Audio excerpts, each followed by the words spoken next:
Abdulboriy mana ayol uyi suvda butkul yuvib ketdi to'fonda. Вообще juda ham трудно deydi, ya'ni qiyin. Сестра, вас можно? Мы из Узбекистана приехали, Русалина. Муж есть, тоже болеет еще. Инвалидность? Да. У вас дети есть? Да, есть. Сколько детей? Четверо детей. Четверо Да, детей? да. 4 ta farzandlari bor ekan. Boydan beri shu kuzatib turibmiz, hamma yoni suv bosgan. Erlarni kamazini suv oqizib ketibdi. Два у вас Да, камазы? вот там стоящие оба КамАЗа, они утонули. Bu yoq vanna bo'lgan ekan. Holatda qaranglar.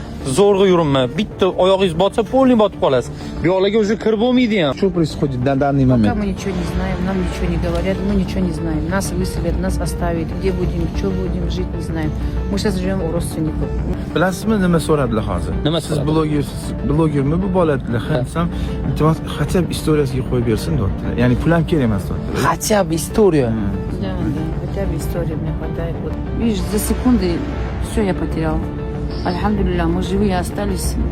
Alhamdulillah. Да, дети живые. Men karta raqam qo'ya olmayman.